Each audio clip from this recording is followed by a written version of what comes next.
En Convénceme se busca promover el pensamiento crítico y la libertad de expresión de una manera sana, académica y divertida.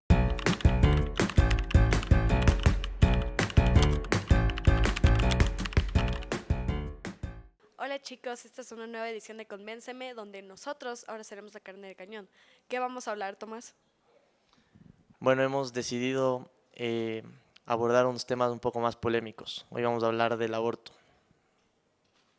Entonces prepárense porque Convénceme llegará a su universidad. Hola, soy María José, de nuevo. ¿Tú cómo te llamas? Me llamo José Tomás Salvador.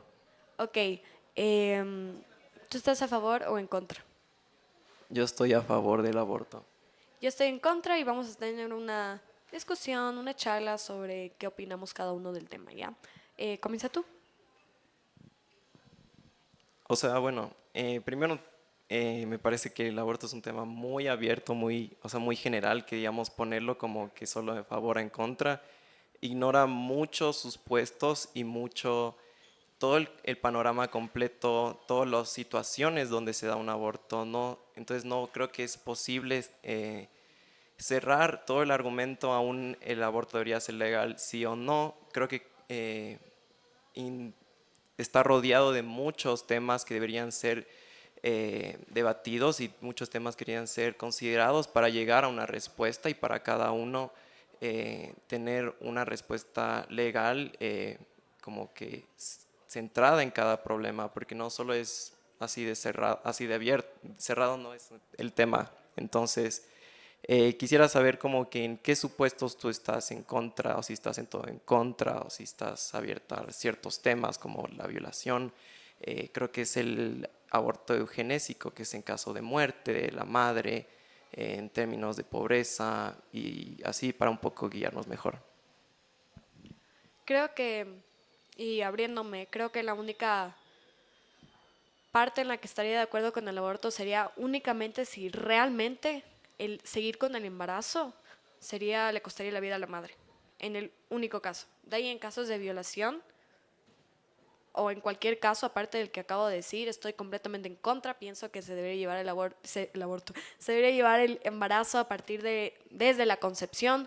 Pienso que todos los seres humanos tienen derecho a vivir simplemente por el hecho de que son seres humanos. Y sí, eso es lo que yo pienso. Ya, o sea, a ver, yo en cambio lo que pienso es que sí, el aborto debería ser legal en violación, eh, cuando en ciertos momentos de que no se puede subsistir el niño, creo que sí debería haber mucha regulación en qué discapacidades que tenga el niño podría realizarse un aborto, porque no estoy completamente a favor de eso, pero creo que también en términos, obviamente, como tú lo dijiste, en términos donde está la vida de la madre en riesgo también. Eh, entonces, sí, yo creo que el aborto consiste mucho en debate, más que creo que se simplifica si es que el feto está vivo o no. Creo que no es la discusión por ahí, la discusión debería ser el valor sobre el feto, sobre los derechos de la madre. Entonces, ¿como cuáles? Como la libertad, como el bienestar de la madre, en términos de violación, la revictimización de la víctima, y en otros términos también como de la pobreza, es del empeoramiento de la situación de personas en vulnerabilidad y otros temas. Entonces, digamos, es mucho de cuestión de ponderar. Entonces, digamos, en caso de violación, me parece una revictimización. ¿Por qué? Porque de por sí no, el aborto no es una solución a la violación, no va a quitar las violaciones, no va a disminuir nada en esto y no va a disminuir el daño que ya se hizo.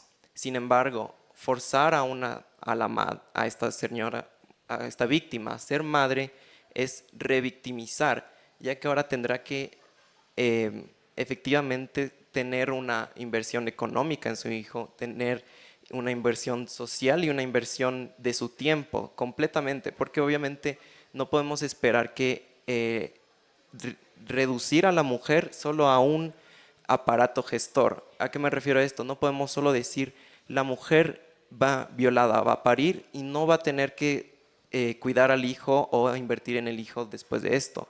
Va a tener obviamente que darle todo el tiempo, sacrificar muchas cosas, oportunidades de vida, oportunidades que nunca se van a volver a dar para poder darlas a este hijo. Y encima va a ser un hijo que seguramente, no voy a generalizar, pero obviamente podría despertar ciertos traumas, porque incluso podría parecerse de nuevo al violador. Incluso hay conductas que también son genéticas que se transmiten, entonces obviamente van a despertar ciertas conductas que le hagan acuerdo a esta persona. Entonces para mí es una revictimización y no ayuda a la víctima. Ya, yo creo que si te pareces a alguien, si llegas a tener alguna enfermedad, si sea por las razones que sea, yo pienso que todos los seres humanos tienen derecho a vivir. No pienso que porque haya pasado algo terrible vas a matar a alguien para tratar de que la mujer violada no sufra. Es que te dijiste full temas. Dame un tema para poder, porque dijiste full temas. La revictimización. Ya, la revictimización. Hablemos de cómo, cómo es la revictimización. Entonces, hoy en día se puede abortar si es por una violación. ¿Cómo funciona? Una persona mayor de edad puede acompañar a una menor que está embarazada por violación y dicen, esta niña fue violada, por favor queremos que aborte. Bueno, el doctor le va a decir, ¿por quién? No le quiero decir. ¿Cuándo? No le quiero decir. ¿Dónde? No le quiero decir. Entonces imagínate que en ese caso el papá es el que le viola, el tío es el que le viola, el hermano que le viola. Entonces estamos haciendo que dure el abuso dentro de un hogar, porque cualquiera puede ir a abortar y escondes el crimen, ya resulta que no hay forma de cómo probar de que fuiste violada porque te abortaron. Eso es lo que yo pienso. Pienso que todos los seres humanos tienen derecho a vivir, no importa quién se parezcan, no importa nada. Pienso que todos los seres humanos tienen derecho a vivir y que la vida comienza desde la concepción. Lo que dijiste, creo que en parte bueno, tendría que tener un enfoque distinto, ya que obviamente en una cuestión jurídica yo creo que debería, lastimosamente tal vez sí demore mucho el proceso, pero debería haber una sentencia que dicte la violación. Entonces, ahí eliminas este tema que tú dices de que va a haber impunidad, de que se van a ocultar muchos delitos. O sea, si es que alguien lastimosamente quisiera acudir a un aborto por violación, tendría que estar justificado bajo una sentencia ya que no pueda ser apelada de violación. Así ya obviamente determinas exactamente que hubo una violación y entonces evitas estos problemas que tú dices. También no sé si creo que con eso ya podremos pasar de tema si quieres, pero también sobre el valor de la vida, no sé, háblame un poco tú al respecto. Yo pienso que no importa del background que vengas, no importa si en la vida llegas a tener mucha o poca plata con esfuerzo. Y yo soy creyente, entonces voy a meter ahorita un poco de mi creencia. Con la ayuda de Dios y con mucho esfuerzo, si puedes salir adelante, puedes encontrar la felicidad. No importa del background que vengas, repito. Eso es lo que pienso del valor de la vida. Bueno, no sé si te has dado cuenta, pero estudio Derecho, entonces... ¿Qué? Sí. Ya, bueno, entonces, bueno, lo que yo en cambio un poco aprendido y lo que también estoy muy de acuerdo es de que los derechos no son absolutos en ningún sentido. Entonces, incluso lastimosamente, creo que el derecho a la vida no es absoluto. Y creo que se lo he visto en muchos temas donde incluso podemos ver que la vida no es absoluta, como en el caso de la legítima defensa, cuando me están robando o cuando me quieren matar, tengo el derecho de quitarle la vida a esta persona para poder conservar la mía. Entonces, es por eso que yo creo que también podríamos traducirlo esto a la vida, el valor de la vida. Entonces, yo sé que no de lo que dije, obviamente es un ser vivo, no discuto eso, no discuto, pero lo que sí discuto es la ponderación y la diferenciación entre cuando se combaten estos dos principios, la vida de la mujer y la vida de este feto. Entonces, hay alrededor muchas cosas, pero obviamente la vida de la mujer debe valorarse. Y no es que solo en temas de donde va a perder la vida, sino que la vida y la vida digna está construida por varios otros derechos. Está construida por la calidad de vida, acceso al agua, muchas cosas. Entonces, obviamente, está contenida de tantas cosas y entonces cuando le prohíbes a la mujer estas cosas, que es obviamente parir, así se dice, entonces es por eso que digo que sí, afecta los derechos de la vida, afecta muchos derechos y entonces hay que ponderar el derecho de la vida de este feto que no tiene muchas capacidades mentales, no tiene la capacidad de discernir ni capacidad de elegir.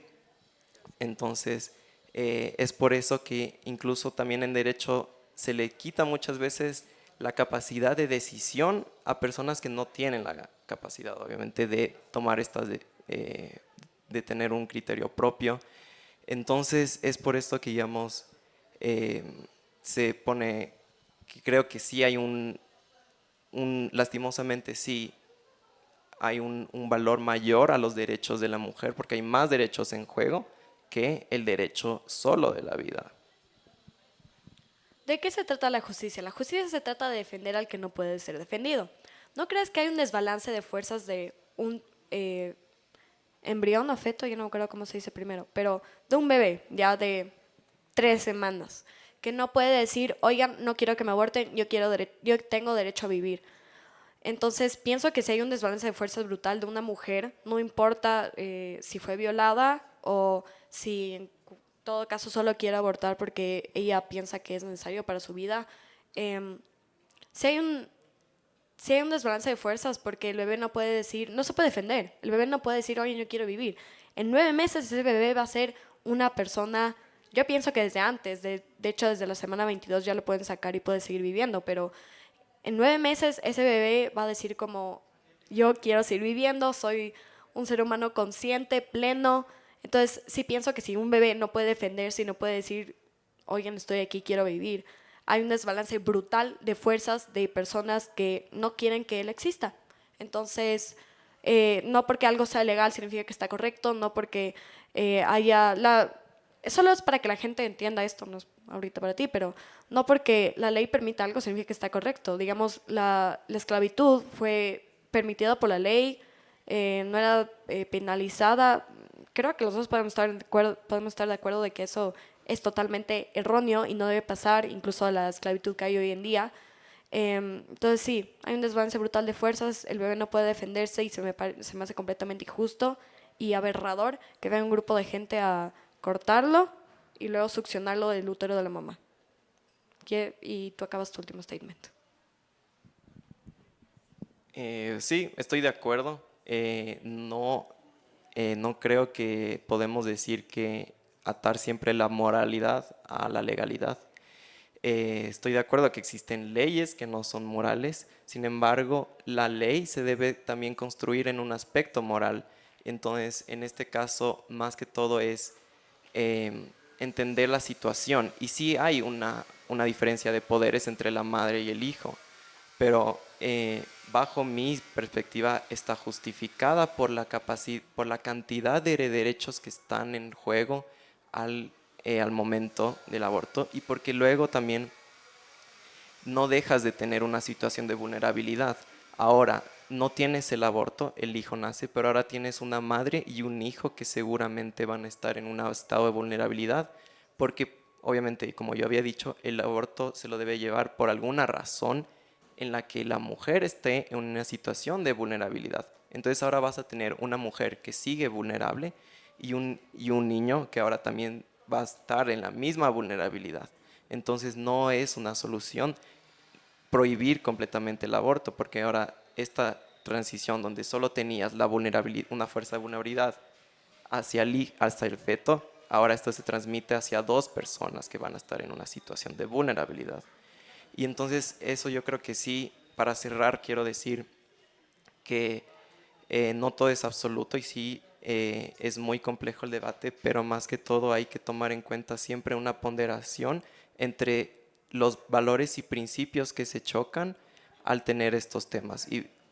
Porque a la final no puedes salvar los dos, no puedes tener los dos, hay que saber exactamente cuál valor va a prevalecer y exactamente para mí todas las razones, la cantidad de derechos, los estudios y la falta de muchas cualidades humanas dentro del feto dan la razón a de que estos principios apoyan más a los derechos de la mujer. Listo, yo defiendo que el aborto debería ser legal en todos los casos, en todas las clases sociales y sin ningún condicionante. Entonces creo que podríamos empezar bajo el hecho de que el aborto no es un asesinato. Para eso habríamos que definir si lo que hay en el vientre de la madre es vida, no es vida, qué es vida, hasta qué punto es vida. Entonces eso me gustaría que responda. O sea, la vida comienza desde la concepción, empezando porque es un ADN único e irrepetible.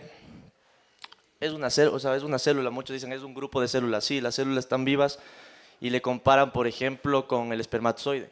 Pero aquí tienes un ADN único e irrepetible que empezó en la concepción. Y creo que eso no hay duda. Y de ahí tenemos este tema de que se está desarrollando como un ser humano. La única diferencia que existe, digamos, entre mi yo embrión y mi yo ahorita es la etapa de desarrollo. Pero mi color de pelo, mi color de ojos, mis enfermedades genéticas, todo eso ya estaba codificado desde el momento de la concepción. Entonces, si vamos a dividir en etapas de desarrollo, podríamos dividir en la adolescencia y la adultez, por ejemplo, o eso ya no cuenta. Bueno, eso ya, claro, eso es más adelante, pero creo que aquí hay que hacer una puntualización clara y es la diferencia entre concepción y fecundación. No es lo mismo que tú tengas un óvulo que esté fecundado con un espermatozoide que logró adherirse a la capa uterina y que por tanto logró un embarazo efectivo, a que simplemente se haya fecundado el óvulo con el espermatozoide y ya, porque puede suceder que simplemente venga un periodo de menstruación y simplemente no se agarre y se dé un aborto natural, que es bastante común en menstruaciones, etcétera. Si es por eso, tampoco debería ser moral o deberíamos tener una política pública para prohibir los abortos naturales, ¿me explico? Deberíamos como es moralmente mejor, digamos, o tenemos que priorizar la fecundación en lugar de la concepción, deberíamos hacer algo para que no se den los abortos naturales y que todos los óvulos que se fecundan se agarren en la capa uterina de algún modo. Entonces, claro, si ese es tu criterio, deberíamos defender las dos cosas, tanto la fecundación como la concepción. Ahora, el hecho de que sea un ADN distinto, único e irrepetible, no quita el hecho de que se puede adherir o no a la capa uterina. A ver, pero el aborto natural, ¿por qué se debería prohibir? O sea, se debería intentar evitar que pase si es que quieres tener el hijo, obviamente. Pero un aborto natural no es lo mismo que un aborto ya inducido, intencional, donde sabes lo que estás haciendo. O sea, yo creo que es otro tema completamente distinto. ¿Qué pasa? Y creo que si es que si tú tienes deseo de tener un hijo y pasa eso, va a ser feo porque estás queriendo tener un hijo y no sucede. Pero eso es otro tema, porque no estamos hablando de temas naturales. Hay abortos espontáneos, hay abortos que no tienen nada que ver con el aborto que estamos discutiendo en este tema, que es el aborto ya intencional. Por ahí, en ese va mi tema. Entonces, si tú dices que la vida no comienza desde la concepción, ¿desde cuándo comienza la vida?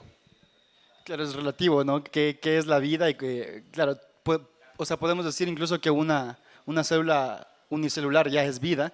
Ahora, ¿por qué una célula unicelular tiene mayor criterio moral que un humano? ¿O por qué una cebra tiene mayor criterio moral que un humano? O sea, yo creo que esa es como la pregunta de fondo.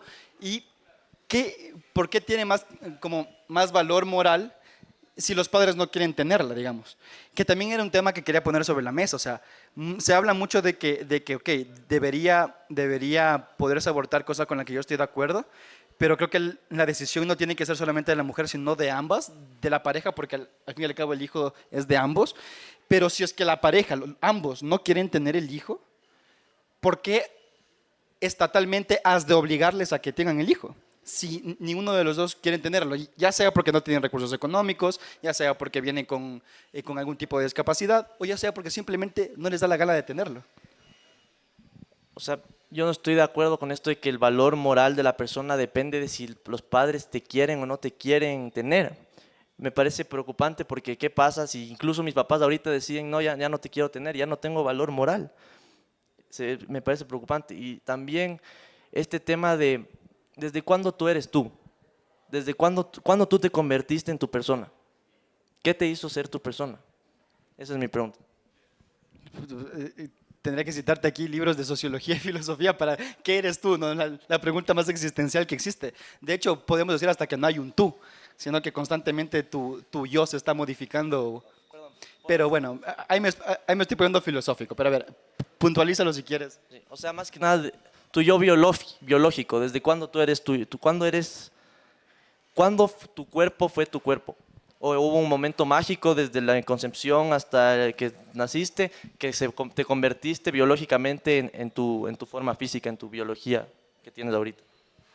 Sí, creo que entiendo más o menos a lo que vas. Desde luego, una vez que se fecunda un óvulo, sea que se agarre o no se agarre a la capa uterina y produzca un embarazo efectivo, ya es un potencial ser humano distinto, o ya es una especie genéticamente distinta a la del padre y la de la madre. Ahora, ¿por qué eso es justificación para que no lo abortes o no? O sea, yo defiendo el hecho de que sí, es irrepetible, tiene una cadena de ADN única e irrepetible, pero aún así, ¿por qué no podemos abortarlo?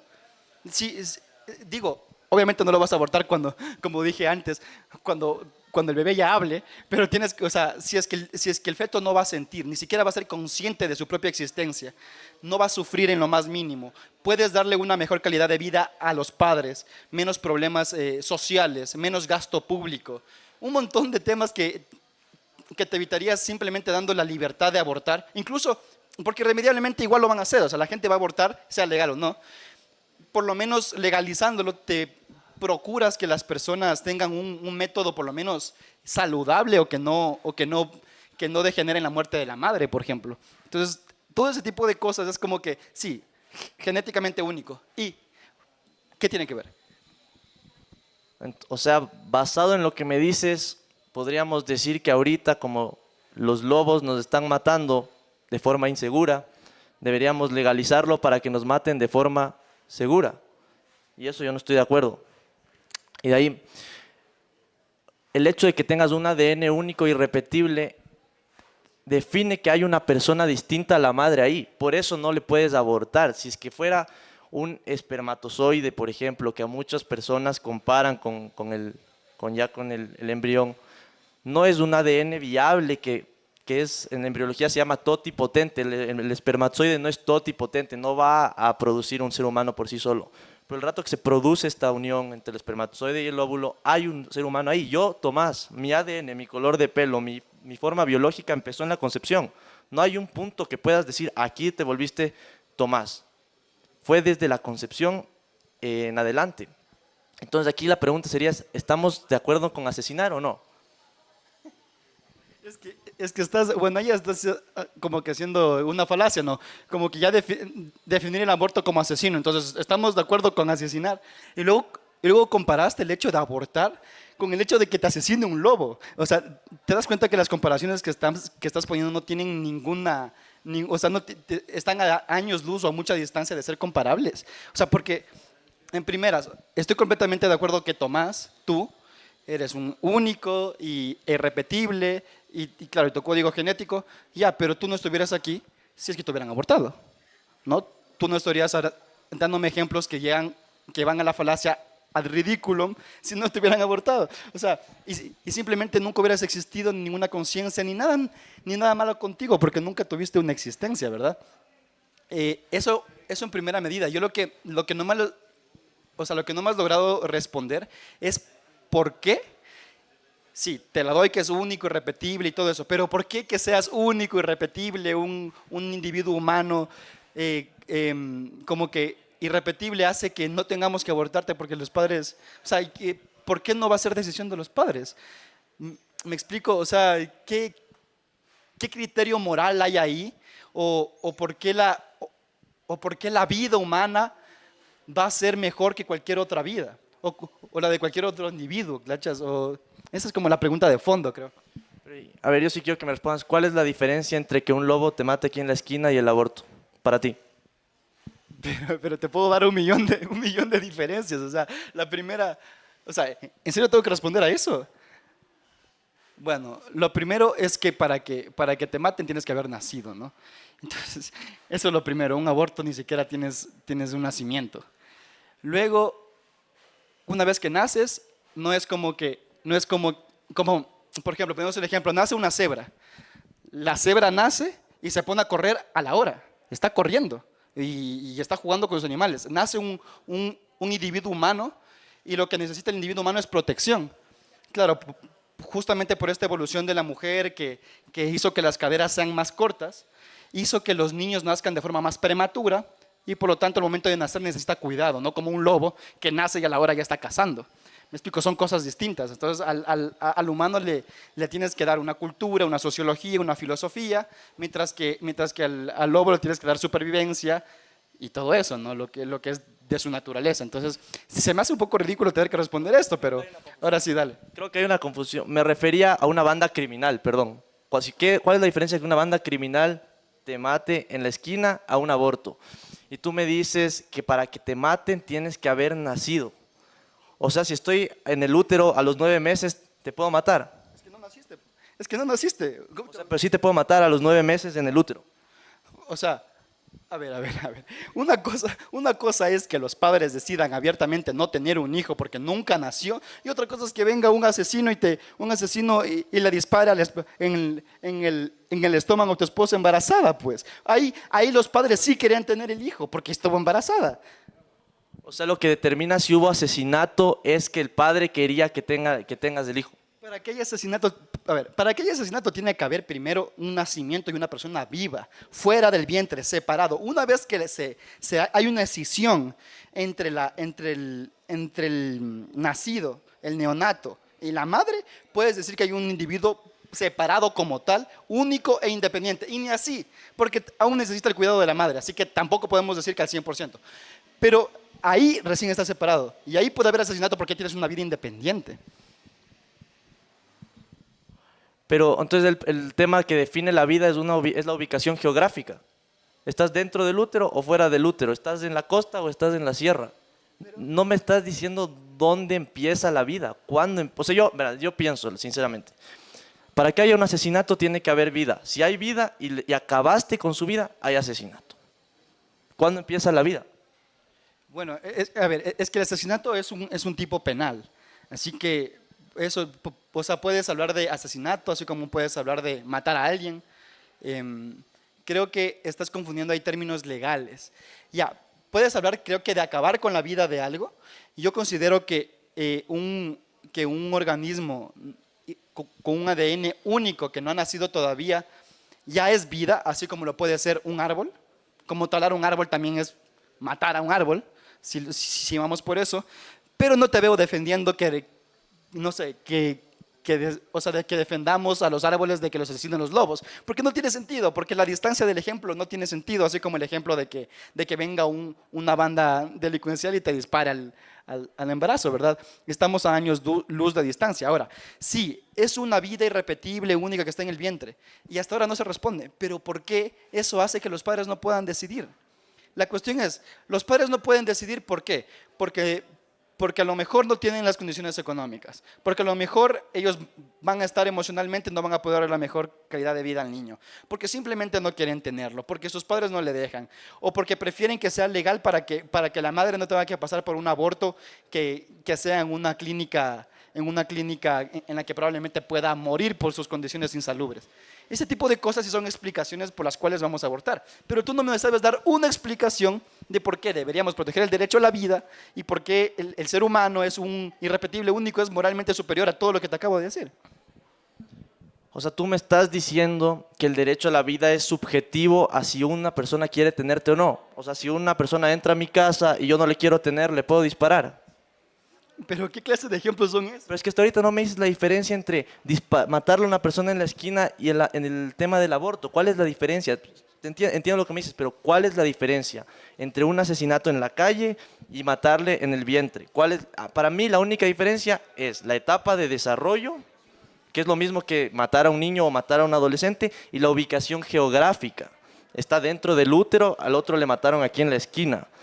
Pero ¿por qué se defiende la vida? Muy simple, porque la vida humana, el árbol, yo pienso que el ser humano tiene mayor jerarquía que un árbol y que un animal. Por eso nosotros comemos carne, yo no soy vegetariano. O sea, la vida humana tiene una categoría moral superior a todos los seres vivientes y es absoluto, el derecho a la vida es absoluto. Por eso defendemos la vida dentro del vientre, porque si vamos a empezar a decir, esta vida tiene valor, pero esta no, pero esta sí, pero esta no, entonces estamos llegando casi que a un régimen nazi. ¿Pero qué? Pero es que me gusta cómo das esos saltos cualitativos del régimen nazi a abortar y asesinar a alguien perteneciendo a una banda delincuencial, ¿no? Es que no tiene ni punto de comparación. O sea, la vida se la defiende a toda costa y la vida es una. O sea, o tienes vida o no tienes vida. Seas animal, seas planta, seas humano, ya. Pero otra cosa es que nosotros subjetivamente tengamos apreciaciones distintas de lo que es la vida. Tú dijiste que para ti una vida humana es superior a una vida animal, allá tú, pero no puedes imponer ese criterio subjetivo a todos. Tú lo estás dando como una categoría universal, pero como te das cuenta hay gente como yo que no está de acuerdo con eso, ¿no? Que respeta la vida de un toro como puede respetar la vida de un ser humano. A ver, pero ¿cuál es la diferencia hasta ahorita, te pregunto, entre matar en el vientre y matar en la esquina? ¿Qué hace, por qué no viene una persona y te puede matar ahorita a ti? ¿Qué te hace a ti diferente que un embrión? ¿Qué te hace diferente a ti que un embrión? ¿Qué te hace diferente que un embrión? Dios mío, pero desde fisiológicamente y biológicamente obviamente soy distinto a un embrión. Ya porque, o sea, solo por el hecho de tener raciocinio, autonomía de mi voluntad, agencia propia, valerme por mí mismo, no depender de mi madre, tanto en el útero como fuera, o el hecho de que yo tenga derechos que un neonato no tiene, o el simple hecho de que un asesino, porque ahí sí sería un asesino que venga a matarme a mí, significa que ya tengo una vida autónoma separada de mi madre. ¿Me explico? O sea, estás comparando, haciendo comparaciones ridículas. Pero imagínate lo que es que me digas que lo que te da a ti jerarquía moral para que no te maten es ser independiente de tu madre. O sea, un bebé de 6 meses nos lo bajamos. Es que a eso soy, pues no, es que no lo vas a matar al niño cuando ya está hablando. O sea, obviamente hay criterios mínimos de aborto. No lo vas a matar cuando el feto ya siente. Obvio, hay que abortar cuando no hay cuando no se siente, ¿ya? La verdad, tu último statement. O sea, más que nada decir que necesitamos, a ver, para definir si hay un asesinato, no definamos cuándo empieza la vida. Para mí la vida empieza desde la concepción, entonces no puedes matarle desde que hay la concepción hasta su muerte natural. Si tú me dices, la vida empieza desde que la persona tiene corazón, bueno, ¿qué pasa con las personas que tienen problemas de corazón y dependen del hospital para sobrevivir? ¿Qué pasa con los que, la vida empieza cuando tienes pulmón? ¿Y qué pasa con las personas que tienen oxígeno y no son independientes y dependen del hospital? Me dices, para yo tener jerarquía moral de no matarte, tengo que ser independiente de mi madre. Nosotros hasta ahorita creo que no somos independientes de nuestros papás y no nos pueden matar. Entonces hay que tener cuidado con cómo subjetivizamos la vida, porque puede venir un régimen nazi, sí, te burlas por la comparación, pero ¿qué hacían los nazis? Decían, tu vida vale menos porque yo pienso eso. Y lo que estamos haciendo en este caso es, tu vida vale menos y me dijiste porque está en el útero. O sea, encima es una localización geográfica lo que está determinando si le podemos matar o no. Aquí es cuándo empieza la vida y si la vida es absoluta o no. Y si no, ¿quién eres tú o quiénes somos nosotros para decir qué vida vale más que la otra? Eso sería mi punto. Bueno, yo nunca dije que vida vale más que otra. De hecho, puse la vida humana a la misma altura que puede ser la vida de un animal o de una planta. Creo que aquí no ha habido ningún debate. Creo que se han dado puntos bastante graciosos, incluso ridículos, que no llegaron al punto del tema. La vida efectivamente empieza cuando hay un código genético distinto al de los progenitores, y eso no quiere decir que no podamos abortar o no. Eso es una decisión puramente cultural que requiere de la coyuntura filosófica, moral, ética del momento. Ahora mismo viene esta ola que está defendiendo justamente lo que yo defiendo, que cualquiera podría abortar en un momento determinado por cualquier razón. Lo que sí quería acotar, añadiendo como que al debate es, ¿quién tiene la decisión? ¿Solo la mujer? Ahí creo que ya no. Creo que la decisión tiene que ser de la pareja. Eso sí me gustaría decirlo, como el hijo es tanto del padre como de la madre. Por supuesto, quien tiene los desgastes fisiológicos y biológicos es la madre, pero desde luego el hijo es de los dos. Eso. Muchas gracias. Bueno, yo estoy a favor de la legalización del aborto. Principalmente considero que más allá de cualquier postura deontológica o teológica respecto a dónde empieza la vida, creo que la preocupación más pragmática en torno al aborto es la salud pública, al igual que, por ejemplo, el debate en torno a las drogas. Creo que el legalizarlo, el hacerlo seguro y el hacerlo de una forma controlada y regulada va a evitar que gente muera, básicamente, o que más gente muera, si es que se lo quiere postular de esa manera, que si es que simplemente se busca prohibirlo y llevarlo a la clandestinidad. Yo pienso que siempre que hay un aborto hay una persona que muere, sobre todo en este caso es un bebé. ¿Por qué? Porque hay un desbalance de fuerzas jurídicas, humanas. El bebé, si él pudiera hablar, yo estoy segura que cualquiera de nosotros diría, ok, este bebé quiere sobrevivir, quiere vivir, quiere tener una vida digna, quiere tener la oportunidad de luchar, no importa del background en español, bueno, del background que provenga. ¿Cuál? Trasfondo, sí, perdón. Es que estudié en inglés todo esto, entonces bueno. Y sí, yo pienso que todos los embarazos deben llevarse a término, excluyendo cuando realmente el embarazo figura la muerte de la mamá. Y eso es lo que yo pienso. Un poco creo que es importante reconocer que definir cuándo empieza la vida no es lo mismo que definir cuándo empieza la vida humana o cuándo empieza la humanidad.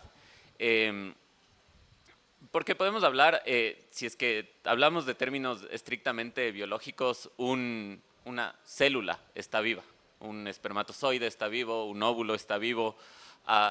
¿En qué momento podemos hablar de la existencia de un ser humano? Si es que se toma el punto de partida de la concepción, ¿qué exactamente vuelve a esa unión entre feto y espermatozoide una vida humana como tal? Si decimos que tiene un código genético único, podemos decir, por ejemplo, que un tumor cancerígeno tiene un código genético único. En esa medida, la genética o la aparición, la formación de un nuevo código genético no suena a un particularmente buen punto de partida para hablar de la existencia de un nuevo ser humano. Entonces creo que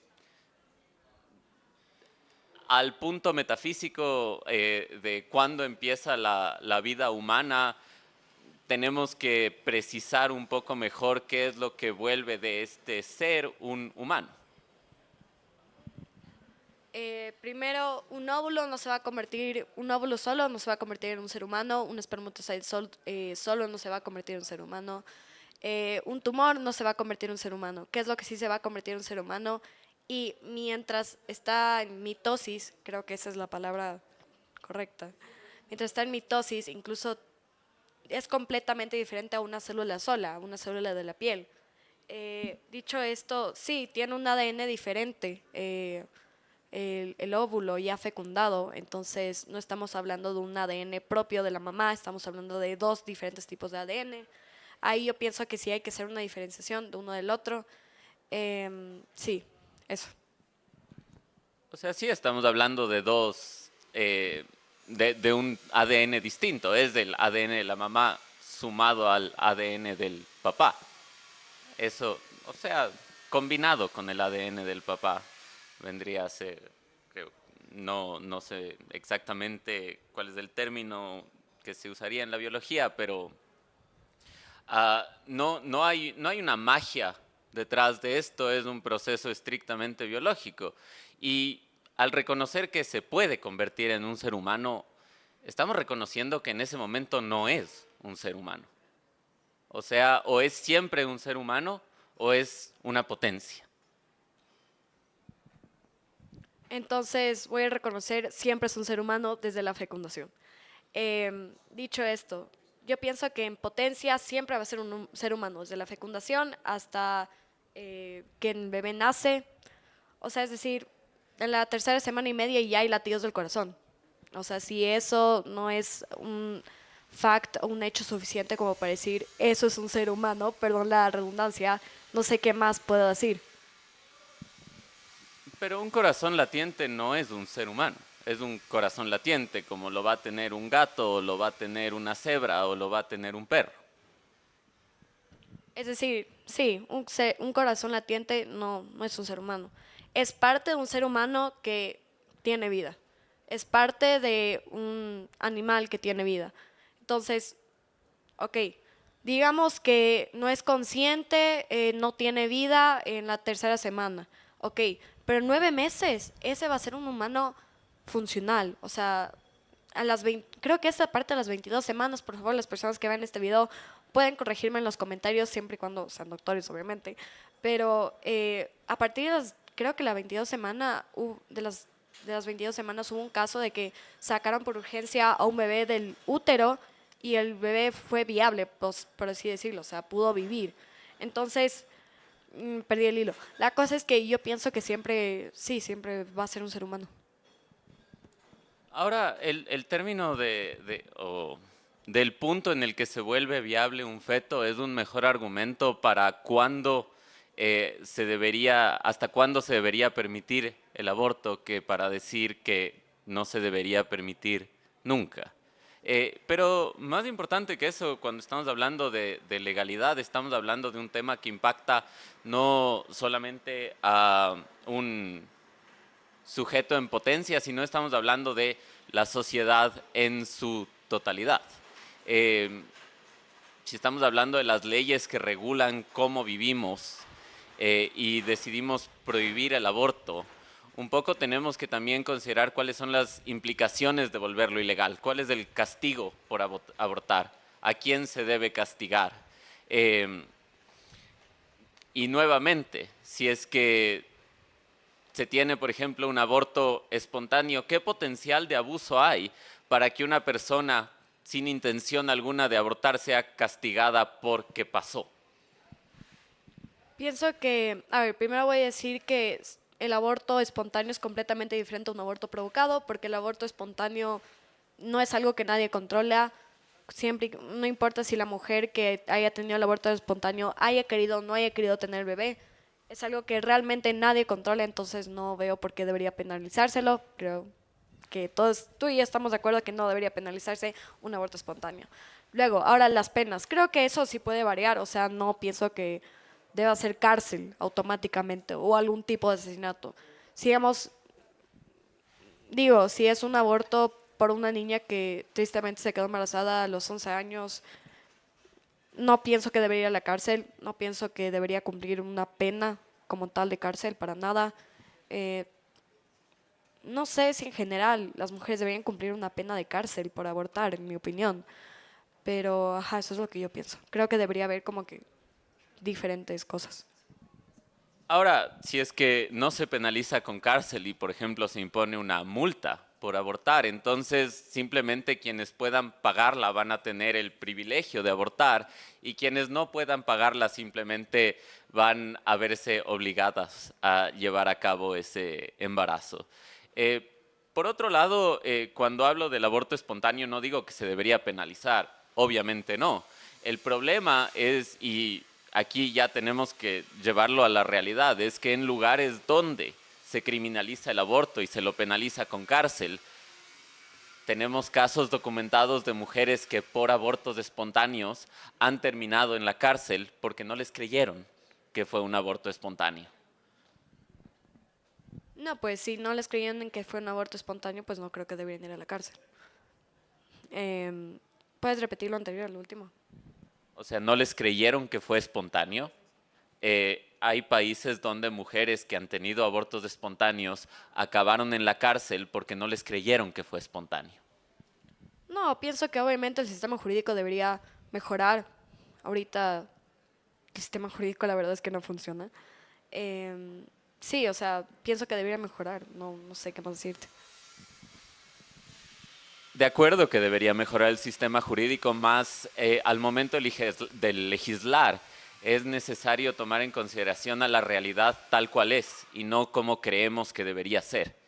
En la realidad tal cual es, en un sistema jurídico imperfecto, en lo que caemos al momento en el que buscamos, por ejemplo, penalizar el aborto, es en que va a haber un potencial enorme para abuso, justamente de parte de ese sistema.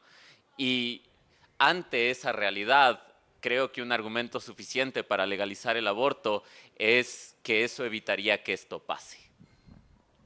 Bueno, yo voy a hablar respecto al país, al Ecuador. Hoy en día no está penalizado abortar por violación, como sucede esto. No importa si eres... No me acuerdo cómo funciona para si eres mayor de edad, pero sí sé cómo funciona para los menores de edad. Necesitas que alguien mayor de edad te acompañe, no importa si no es tu padre, si no es tu hermano, si es una persona que encontraste en la calle, solo necesita que sea mayor de edad. Dices, hola, ¿qué tal? Vengo a esta niña de 11 años. Quiero que aborte. ¿Dónde la violaron? No le puedo decir. Bueno, ¿cuándo la violaron? No le puedo decir. ¿Por qué la violaron? Yo qué sé, me imagino. No le puedo decir. Ok, no le puedes revictimizar. Va, aborta. ¿Qué tal si esa persona que no dijo el parentesco de la niña era el papá? O era el hermano, o era el tío, porque las violaciones y todo esto, el lugar donde más pasa es en las casas, tristemente. Entonces, bueno, le hace abortar por violación, por cualquier cosa, o entonces luego perpetúa el abuso dentro de la casa porque así van escondiendo el delito de que esta niña se quedó embarazada por cualquier cosa y pues el abusador puede seguir violándola porque no, la niña puede llevarla a abortar las veces que quiera.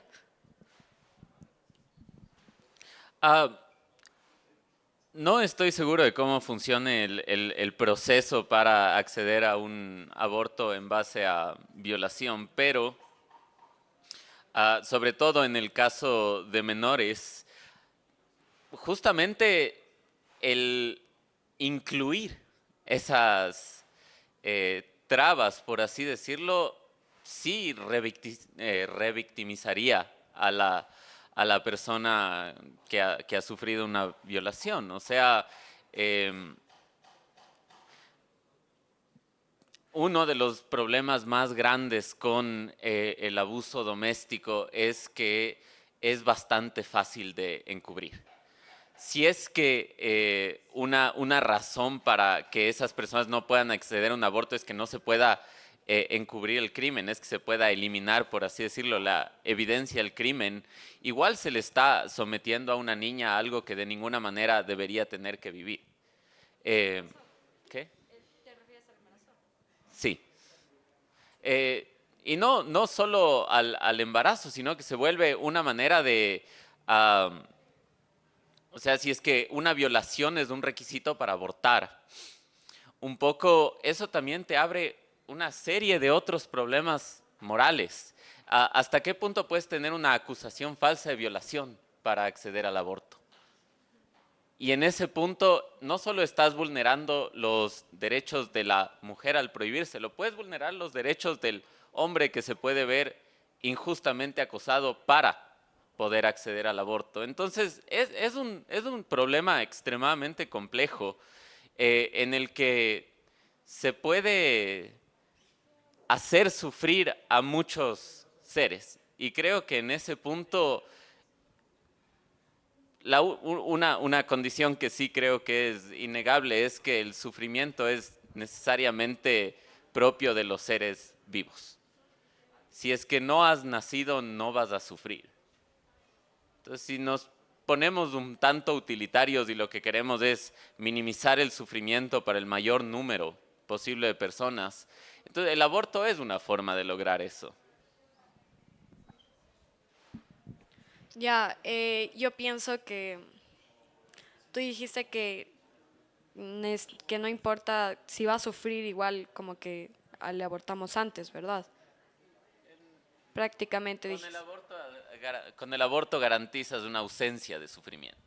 Ok, entonces quitemos el chance de vivir ahorita, cuando está dentro del útero, para que en 9 meses ya no tenga que sufrir. Entonces esa persona no va a tener el chance de salir adelante, no va a tener el chance de vivir, de experimentar cosas, voy a dar ejemplos random, aleatorios, de experimentar, sé, el amor por primera vez, abrazarle a tu mamá, abrazarle a tu papá, si no hay ese caso, crear amigos, yo qué sé, cosas cotidianas. ¿Por qué? Porque creemos que en el futuro va a sufrir, entonces quitemos el chance de vivir ahorita.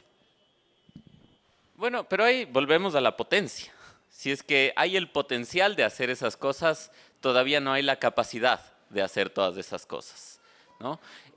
Si es que, por poner una analogía, si es que una persona para poder sobrevivir necesita estar conectada a otra persona por 9 meses, ¿le puedes obligar a una persona a que se mantenga conectada? No estoy hablando de un feto, estoy hablando de otra persona.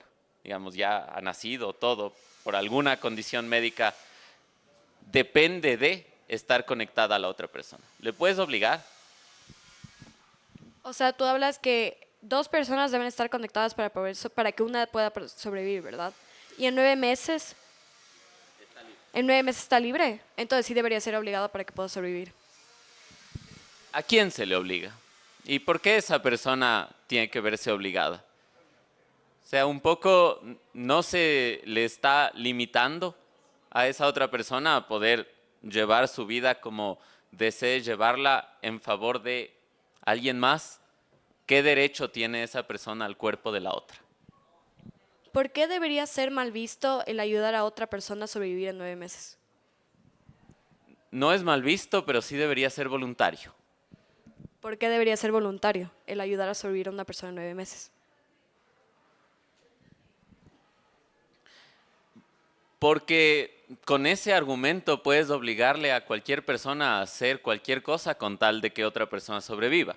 Deberías de estar obligado a donar uno de tus riñones o una parte de tu hígado a otra persona que se va a morir si es que no recibe un trasplante. O sea, si tú estás en el poder de ayudar a otra persona a sobrevivir, pienso que sí deberías ayudar a otra persona a sobrevivir. O sea, no. Incluso si dentro de 9 meses vas a ayudarle a esa persona a sobrevivir, ¿por qué no? O sea, debería nacer de nosotros el ayudar a las demás personas.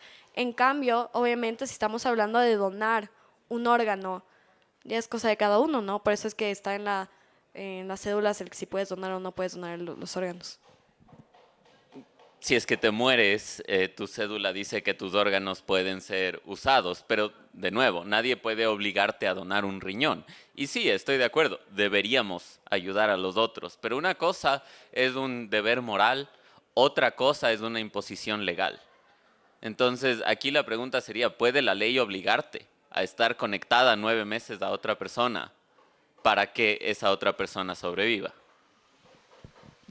Yo pienso, chuta, sí, o sea, sí, si puedes ayudar a una persona, sí, la ley debería obligarte. O sea, si tú puedes ayudar, si tú puedes seguir con el embarazo a término completo y hacer que ese niño tenga la oportunidad de respirar aire una vez que salga de tu barriga, sí, deberías, por favor, que el aborto se penalice completamente. Deberías dejar que esa persona, ese niño, tenga todo el derecho a seguir viviendo. Ahora, la otra persona ya tiene el derecho a seguir viviendo. Nadie le puede matar, legalmente al menos. La pregunta es si es que ese derecho a no ser matado es lo mismo que el derecho a usar el cuerpo de la otra persona para no morir. Entonces, ahí entra el problema de la autonomía. ¿En qué momento un feto es autónomo? Puede sobrevivir por sí mismo. A partir de la semana 22, y si hablamos de autonomía, desde la concepción, el feto o las células tienen un ADN completamente distinto al de la madre y al del padre. Tiene un ADN distinto, pero eso no lo vuelve autónomo. La autonomía autónomo es el poder valerse por uno mismo, poder sobrevivir por uno mismo. aunque sea desde la función biológica básica. Los seres humanos nunca son autónomos, siempre dependemos de otros. Pero al momento en el que tu cuerpo tiene la capacidad de sobrevivir por sí mismo, tal vez ahí puedes empezar a hablar de un asesinato. Antes de eso es bastante difícil postularlo, ya sea legalmente o lógicamente, como un asesinato. Tendríamos que apelar a algún sentido metafísico de moral para hacerlo, pero de nuevo, un sentido metafísico de moral no es una buena base para legislar. Ok, entonces hablamos de el desequilibrio de fuerzas. Entonces, digamos, sí, ellos no son autónomos, no son conscientes, no pueden hablar por sí mismos dentro de las primeras semanas del embarazo. Muy bien, entonces vienen dos personas que sí son autónomos y pueden hablar, sí tienen fuerza, a decir como, bueno, acabemos con esta potencial vida. Yo digo que empieza desde la concepción, pero hay personas que piensan que no, la vida no empieza desde la concepción. Entonces, estas personas que sí son autónomas, sí tienen todas las facultades y cualidades para poder sobrevivir y no necesitan de nadie, ellos pueden decidir sobre la vida de una persona que sí necesita la ayuda de alguien. O sea, me explico, se me hace injusto. Bueno, los padres deciden sobre la vida de sus hijos hasta que tienen 18 años. O sea, no son competentes legalmente hasta que tienen 18 años. Entonces sí están decidiendo constantemente sobre la vida de alguien más. Pero eso significa, bueno, ¿va a ir al colegio en el norte o va a ir al colegio en el sur? ¿Va a ser creyente o le hacemos que crea, yo sé, en la cienciología?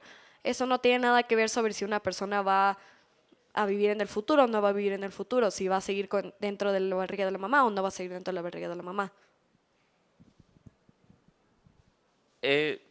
Sí, de hecho. O sea, esos padres están tomando ese tipo de decisiones que tienen un impacto sobre la vida de su hijo.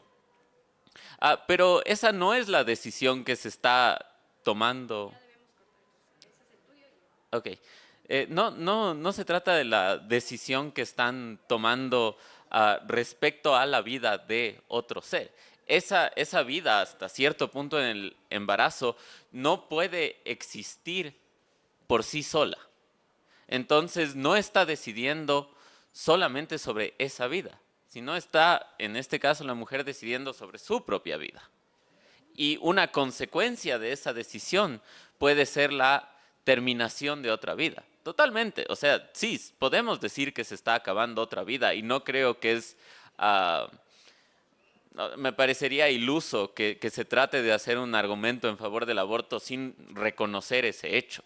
La pregunta que tal vez es un poco más compleja, es más incómoda también, es si es que una vida que no puede existir por sí sola es igual de valiosa que la vida de una persona que ya existe. Bueno, Alejandra, tienes que convencerme que el aborto debería ser legal. Listo. A ver, para empezar, ¿tú sabes cuáles son los orígenes punitivos del aborto? Yo intento argumentar no desde un punto de vista ni legal ni nada que tenga que ver con el Estado, porque siento que si tú le das el poder al Estado de definir cuándo comienza la vida de manera subjetiva, caemos en un peligro, porque recordemos que los que hacen las leyes son personas. Entonces, no, para ser sincero, no sé, pero tampoco mi argumento en contra del aborto va en temas jurídicos. Ya, es que nosotros, de hecho, le estamos dando el poder al Estado cuando decidimos, cuando el Estado es el que tiene la decisión de legalizar o no el aborto.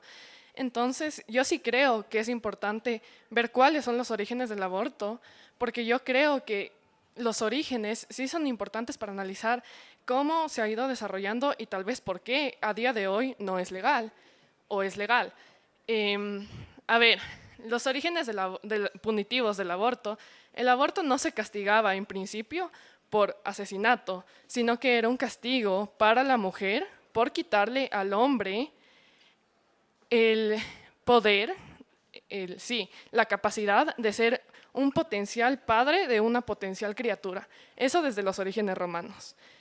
¿Y por qué es fundamental esto? Eso me estarás preguntando, ¿no? Sí, o sea, más que nada, a ver, yo creo que es más simple que eso. ¿Cuándo comienza la vida? Eso depende de qué enfoque le queramos dar. A ver, yo ya escuché estos argumentos de que la vida empieza desde que tanto el ADN de la madre como el ADN del padre se fusionan para crear un ADN único, ¿eso sí?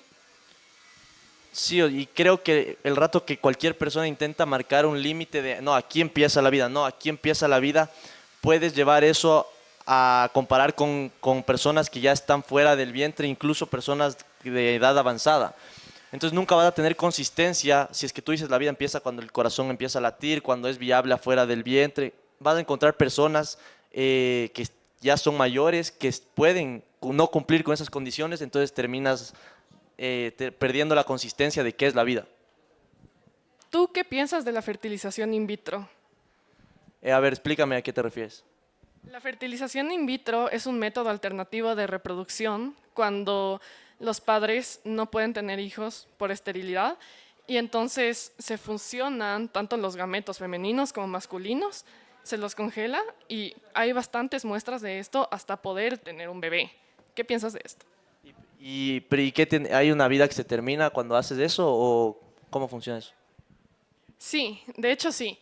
Está relacionado al aborto. ¿Por qué? Porque para hacer una fertilización in vitro tienes que combinar gametos de hombres y o sea, los gametos femeninos y masculinos, hacer varias muestras y de esas muestras varias se desechan, pero ya está el ADN único del que tanto hemos estado debatiendo del aborto. ¿Pero por qué? O sea, ¿por qué no hay tanto debate y tanta controversia en la fertilización in vitro, pero sí en el aborto? ¿Y por qué se desechan estas muestras? Porque no son funcionales. ¿Por qué no son funcionales? La verdad desconozco, pero sí se desechan estas muestras.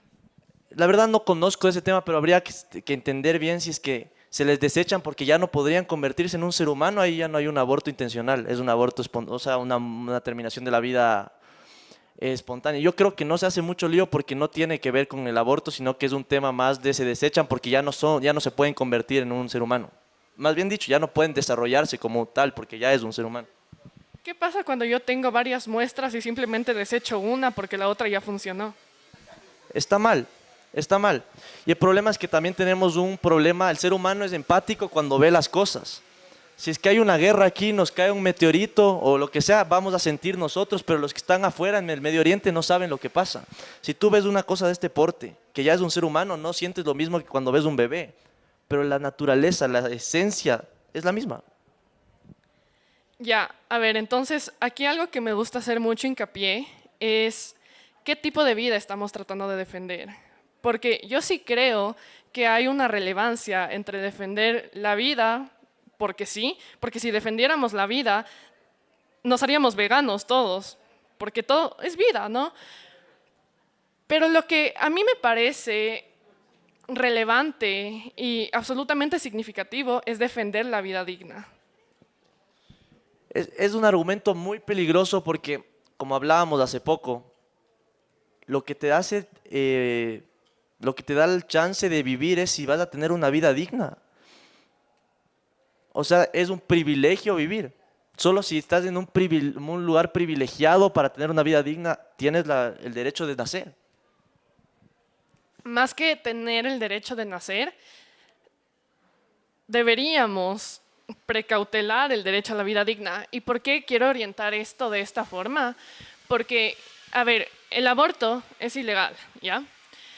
Digamos que hay una madre embarazada, adolescente, que no tiene medios suficientes para sustentarse a sí misma y le obligan a dar a luz. Ese niño no va a tener recursos que cubran todas sus necesidades, especialmente en un contexto como es el de Ecuador, en el que muchas personas viven en pobreza y en pobreza extrema. Y yo no creo que esa sea una buena calidad de vida para un niño. Realmente yo sí pienso que entre tener una vida miserable, llena de necesidad, de enfermedades, de malnutrición, es 1000 veces preferible no nacer y no haber sentido dolor. Eso es lo que le preguntaba a la otra persona que se sentó aquí, que es mejor estar muerto que ser pobre. Eso es uno. Y dos, imagínate, tú estás en tu casa, no tiene recursos para mantener a la persona, a una persona, ¿ya? Y cogen y te lanzan un bebé en tu patio. Le puedes matar. No, no le puedes matar, pero porque es un bebé, ya no es un feto. Y biológicamente los fetos y los bebés son muy diferentes. Y tal vez esto suene un poco cínico, pero hay un chiste de que los gametos de hombres y mujeres viven en la congeladora. Y justamente eso se refiere a la fertilización in vitro. A un bebé le metes en la congeladora y se muere. Entonces ahí el problema es nuevamente, ¿cuándo empieza la... Bueno, ¿la vida empieza en la concepción, sí o no? No, al menos la vida humana no. La vida celular, sí, pero tengo vida celular, o sea, en mi piel, entonces cuando yo me rasco estoy matando a vida celular. Y la vida celular no es la misma que la vida humana. ¿Cuándo te conviertes en humano? ¿Qué nos hace humanos? Según yo, nos hace humanos tener las características suficientes para poder considerarnos humanos, y yo no creo que una característica suficiente sea tener un ADN diferente, justo por los argumentos que ya hemos estado escuchando anteriormente. Pero ¿y cuáles son esas características que nos hacen humanos? Vamos otra vez, me voy a robar el argumento que se utilizó anteriormente, la autonomía, la funcionabilidad que tenemos como seres humanos. Y aquí tú me dirás, ¿y qué pasa con las personas discapacitadas? Es que el argumento de la viabilidad, de la autonomía es muy, muy delicado porque un bebé de un día de nacido no es autónomo, no es viable afuera de... Hay máquinas que pues, les tienen que hacer vivir si tienen problemas. El problema es la autonomía lo que nos hace humanos, en verdad. ¿Cuál es la diferencia? Le preguntaba hace poco, entre un embrión, tú cuando eras un embrión y ahorita. La etapa de desarrollo, nada más. Así como vas a tener otra etapa de desarrollo cuando pases de la adultez, es la etapa de desarrollo. Pero no hay nada más que me digas, esto me hizo humano. O sea, hubo un momento mágico que de la nada antes era otra especie. Y si no eras humano en el embrión, ¿de qué especie era el embrión? A ver, aquí hay que otra vez diferenciar entre potencial, ¿ya? Si bien es cierto, el embrión es un potencial ser humano, dos gametos separados también lo son. Es que yo no lo veo como potencial, ahí voy a discrepar con Majo, no es un potencial. El espermatozoide tiene potencia de ser humano, sí, pero el rato que ya se unió el espermatozoide con el óvulo, ya hay una célula que se llama totipotente. Por ahí decía el profe, Alejandro, que el tumor cerebral tiene un ADN único e irrepetible. Sí, pero no es una célula totipotente. Tú tienes un tumor y nunca se va a convertir en un ser humano. No es un ser humano, ni siquiera está en potencia. Un espermatozoide unido a un óvulo ya es un ser humano. Y si no es un ser humano, entonces ¿qué es? ¿Es un perro? ¿Es un gato? ¿Es un alien? ¿Qué es? ¿Qué es eso? O sea, ¿qué es un embrión? Yo difiero de tu opinión por los argumentos ya presentados con anterioridad, y yo creo que esta perspectiva del aborto ya la hemos topado durante todo este debate, pero yo quisiera también topar una perspectiva del aborto jurídica y con enfoque feminista. ¿Estás de acuerdo? No sé qué te refieres con eso, pero sí, con lo que quieras, dime. A ver, lo que yo digo es que cuando nosotros estamos obligando a una mujer a tener un hijo, es extremadamente injusto. ¿Y por qué? Porque tú me dirás, hay otras alternativas, como por ejemplo... En vez de abortar, mandar a adopción o tener el bebé. Son las dos alternativas que se me ocurren ahorita. Ok, entonces vamos a analizar las dos alternativas. La de tener un bebé, otra vez, digamos que la mamá no tiene recursos, que está en un contexto totalmente vulnerable, el hijo no va a tener una vida digna y la chica tampoco, porque la chica no va a tener si no tiene los recursos, o sea, si está alcanzada para mantenerse a sí misma, con un bebé va a ser mucho peor. Y tanto ni la hija, ni el hijo, ni la madre van a tener estos recursos. Y esto sí es grave. ¿Y por qué digo desde una perspectiva feminista? Porque si bien es cierto, el padre biológico tiene la obligación de pasar alimentos, no es nada proporcional las cargas entre una mujer y un hombre. Y desde esta perspectiva, entonces, si es que nosotros no hacemos legal el aborto, deberíamos hacer una norma que obligue al hombre a quedarse ahí al lado de la mujer en el periodo de embarazo, hacerse cargo del bebé, mucho más allá de pasar una pensión alimenticia. O sea, es totalmente desproporcional desde el enfoque de tener el bebé. Estoy totalmente de acuerdo. Con eso estoy totalmente de acuerdo contigo porque es un tema de dos, no es un tema solo de la mujer.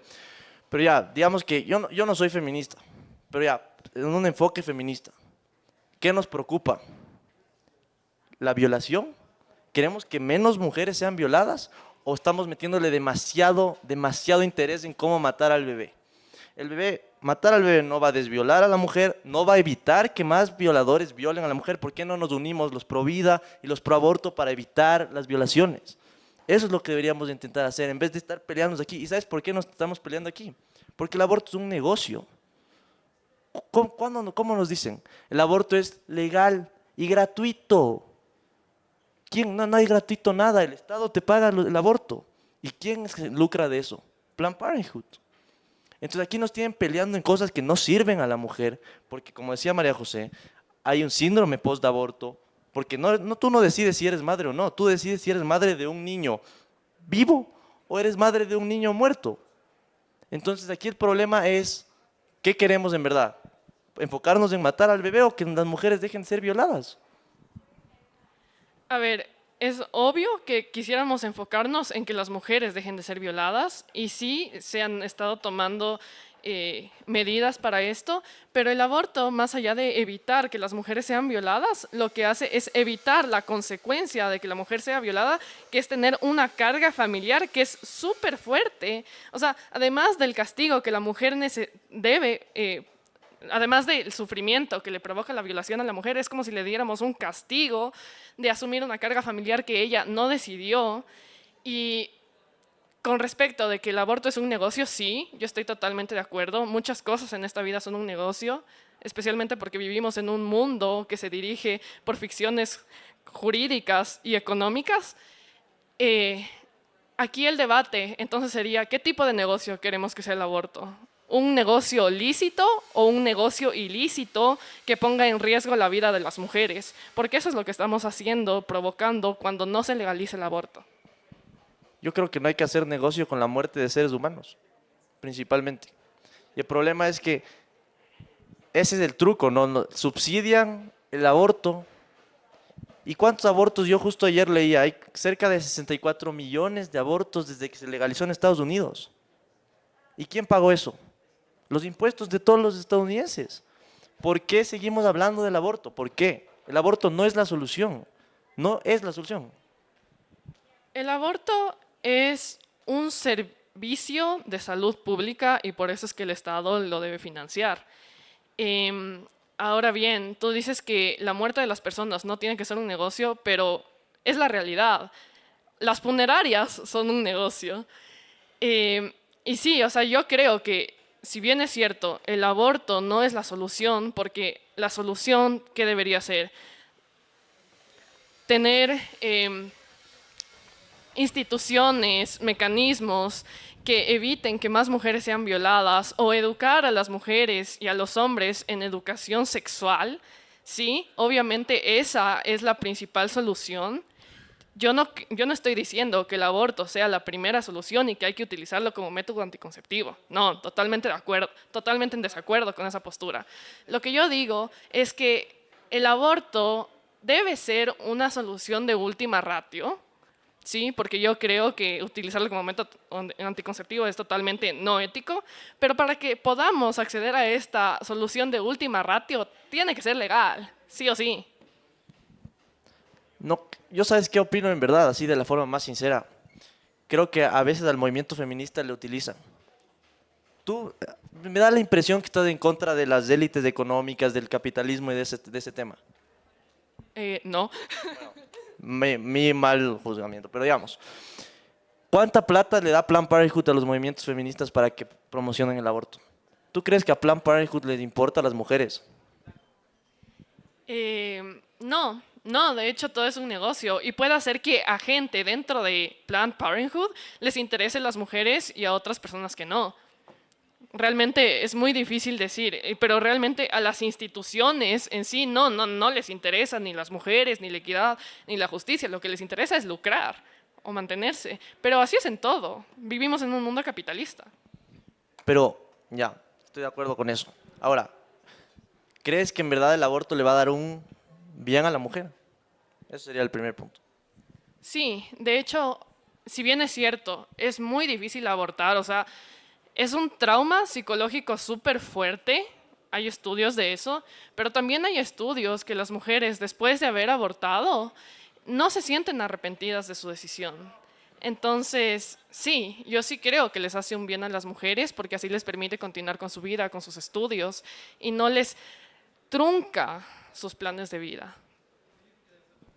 Está bien. Y ahora tú estarías de acuerdo conmigo que antes de impulsar el aborto, ¿por qué no intentamos en verdad? Y esto, para eso es convénceme, en verdad, esto no es un chiste, no queremos pelear, sino empezar a buscar nuevas formas. ¿Por qué antes de impulsar el aborto no empezamos a impulsar cosas para que en verdad esos violadores se vayan al carajo? Ellos son los que deberían morir, no es el bebé.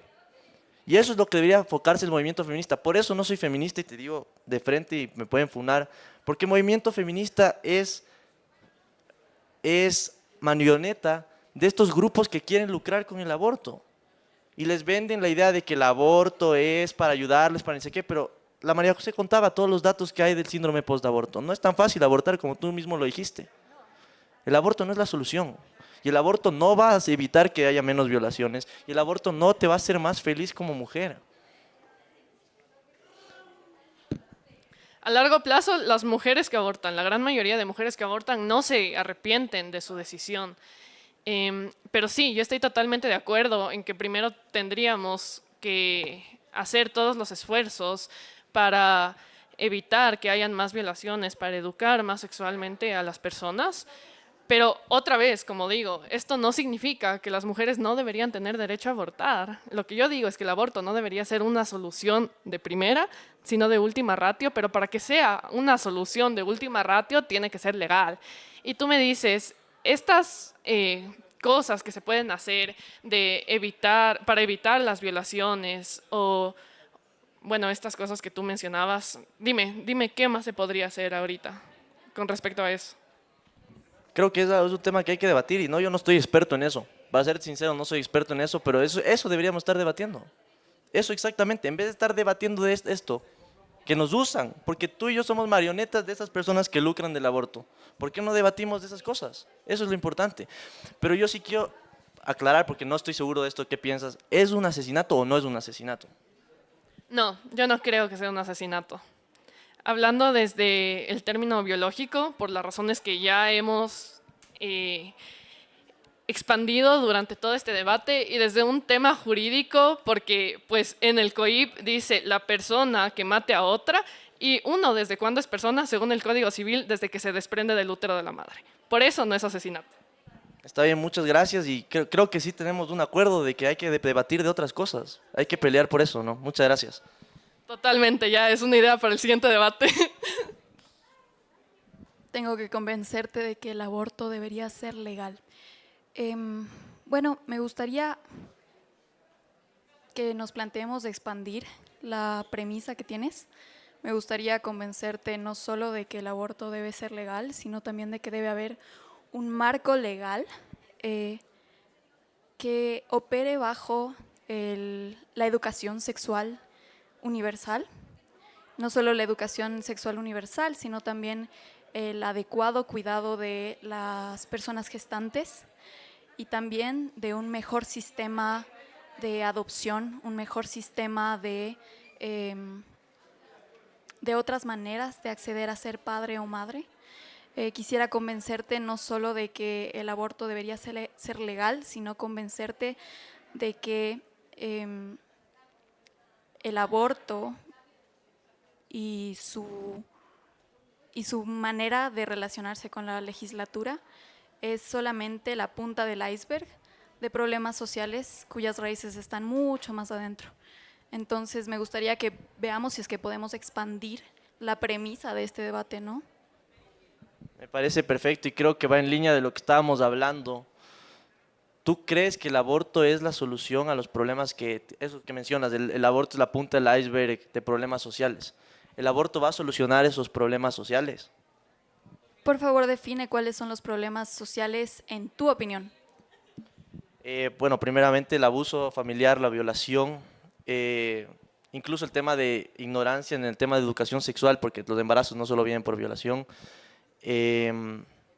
Eso más que nada, yo creo que ya con que definamos un problema social y debatamos ese ya es importante y es el más grande, que es la violación.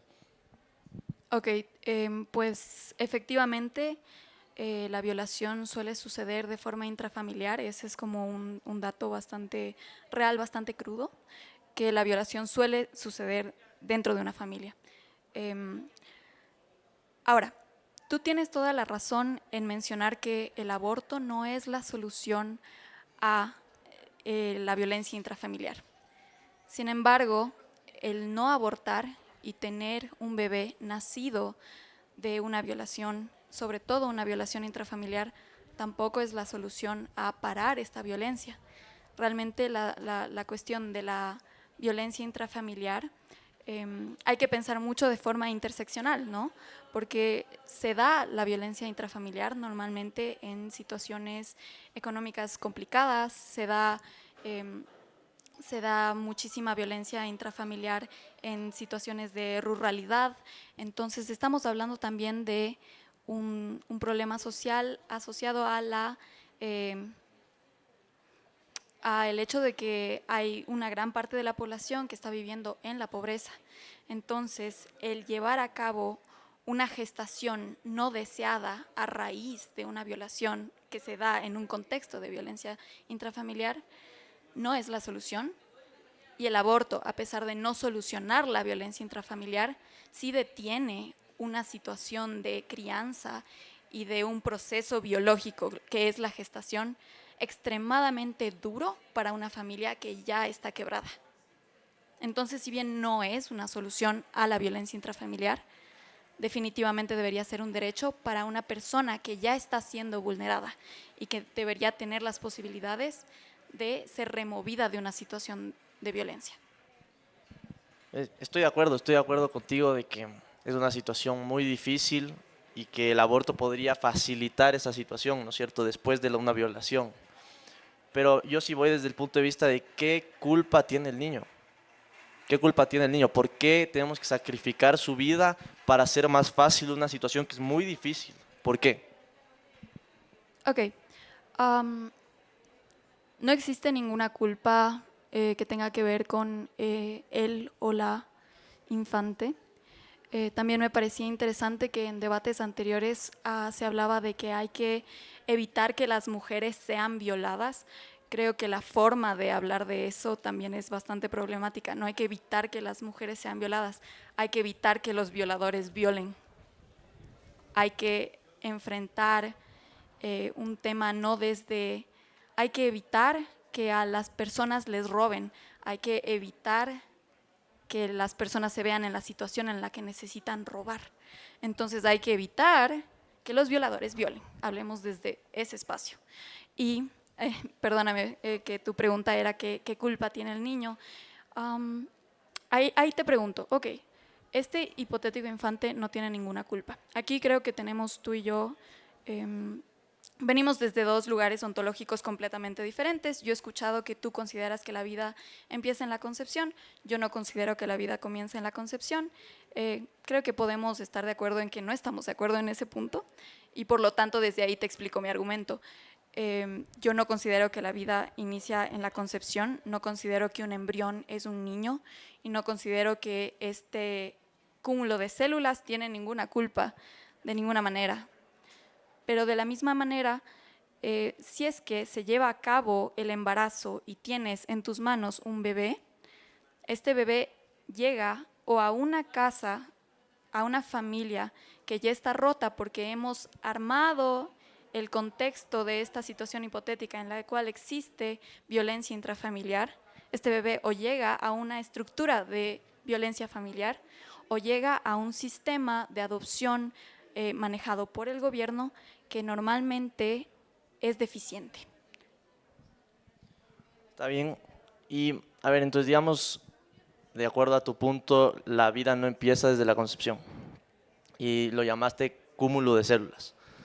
¿Qué te diferencia a ti, que tú también eres un cúmulo de células, solo que más grande, de ese embrión? La conciencia. Yo tengo conciencia de ser, el embrión no tiene conciencia de ser. Ya, entonces si es que yo cojo, me choco, pierdo la conciencia y estoy con muerte cerebral, ¿pueden matarme?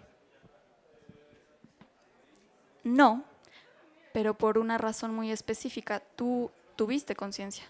El embrión no ha tenido conciencia nunca. Y podría usar ese argumento igual de el embrión va a tener conciencia en 9 meses, también. Eso es una falacia lógica. ¿Por qué? Porque también se puede utilizar el argumento de que el embrión eventualmente va a morir. Entonces, Claro, pero si tú me dices, yo te pregunto, ¿qué es lo que define a la vida? Y me dices, la vida empieza con la conciencia. Entonces, el rato que yo dejé de tener conciencia, dejé de ser humano. yo nunca dije que la vida comienza en la conciencia. Yo dije que la diferencia entre un embrión y yo es que yo tengo conciencia, pero no dije que la vida comienza en la conciencia. Ahora, tu pregunta fue si es que tú dejas de ser consciente, dejas de ser humano.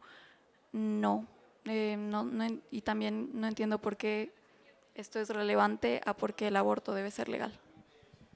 Es relevante porque el rato que tú haces legal el aborto, estás avalando desde el punto de vista jurídico y desde el Estado que está bien una acción que para mí es matar. Entonces ahí, si queremos definir si debería ser algo legal o no, si queremos que sea de alguna forma aceptado por la sociedad y por el Estado, tenemos que definir qué estamos aceptando. Entonces, está el embrión, a ver, más bien definamos cuándo empieza la vida, para empezar desde un punto de vista más tranquilo. Ok, vayamos por partes. La vida sucede a nuestro alrededor todo el tiempo. Recuerdo que en un debate anterior tú consideras la vida humana como más importante que la vida de los animales, ciertas cosas de ese tipo. Una perspectiva bastante malthusiana de tu parte, interesante. Lo que sucede es que un proceso biológico atado a la complejidad de lo que es la vida, tanto animal como vegetal, como de todo lo que existe micelar, no es lo mismo y no necesariamente va a inferir en lo que nosotros construyamos como una ley. Pero continuando con esta idea, la cuestión de en qué momento comienza la vida, nuevamente es reduccionista, porque tú estás mencionando este tema para nuevamente llevarlo a un solo aspecto de un problema que, como ya hemos dicho, es muchísimo mayor. Y nuevamente te vuelvo a invitar a que veamos no solo la necesidad de que el aborto sea legal, sino de que hayan todos estos otros marcos legales que sostengan una realidad en la cual el aborto sea un recurso de última hora, porque hay suficiente educación sexual para poder evitar un aborto, para poder evitar un embarazo no deseado en una relación consensuada. Debería haber suficiente, un sistema de salud suficientemente universalizado para que las mujeres puedan tener acceso a una salud sexual plena y digna antes de tener que recurrir a un aborto. Y nuevamente, en muchos países la cuestión del aborto no es una cuestión de que el aborto puede realizarse en cualquier momento del proceso de gestación. El aborto puede realizarse en algunos países hasta la semana 14, más o menos. Hay ciertos, o sea, el marco legal existente con respecto a la legalidad del aborto normalmente toma en cuenta un tiempo de gestación en el cual no existe conciencia, en el cual hay procesos biológicos, pero hay procesos biológicos absolutamente básicos que no representan que este cúmulo de células en ese momento sienta un sufrimiento o sienta una pérdida de conciencia al momento de ser removido del útero. Por lo tanto, estamos hablando de que el aborto debería ser legal con ciertas especificaciones, como el hecho de que el aborto debería ser asistido, legalizado y cuidado hasta la semana 14. Y después se puede hablar de otros temas, pero ese ya es un marco legal existente. Está bien. Y, a ver, pero creo que podemos estar de acuerdo en esto. Si tú fueras presidente ahorita y te dicen puedes pasar solo una ley y tienes que pasar la ley del aborto legal o una ley contra los violadores, ¿cuál elegirías? Si fuera presidenta, nunca se me exigiría que elija entre armar una ley u otra. Bueno, entonces en todo caso, ¿cuál ley te parece más urgente? Creo que las leyes deberían, cualquier progreso tiene que desarrollarse desde distintas trincheras y desde distintas dimensiones. Por lo tanto, no voy a, I'm not going to humor tu premisa porque me estás diciendo cuál de las dos es más urgente. Yo creo que ambas deberían desarrollarse de forma simultánea. Y por último, ya para terminar, ¿no crees que sería mejor hacer todos los esfuerzos necesarios para evitar la violación y si eso no funciona, legalizar el aborto? O primero legalizar el aborto y de ahí empezar a hacer todo esto simultáneamente. Pues precisamente creo eso, creo que debería existir un marco legal que ataque de raíz el origen de la violencia que existe en la violación y debería haber un marco legal que permita la legalización del aborto en cualquier circunstancia y ambas cosas deben suceder simultáneamente porque el progreso no puede esperar a condiciones perfectas. El progreso tiene que ser imperfecto, pero siempre tiene que ir avanzando, siempre tiene que ser cinético. Y ahora quisiera preguntarte a ti, ¿crees que te convencí de que el aborto debería ser legal? Creo que me convenciste, no de que debería ser legal, porque siento que deberíamos agotar todos los recursos antes de matar a un ser humano, porque para mí estás matando a un ser humano. Pero creo que fue muy chévere conversar contigo porque tenemos más cosas en común de las que nos dividen y debemos pelear por eso.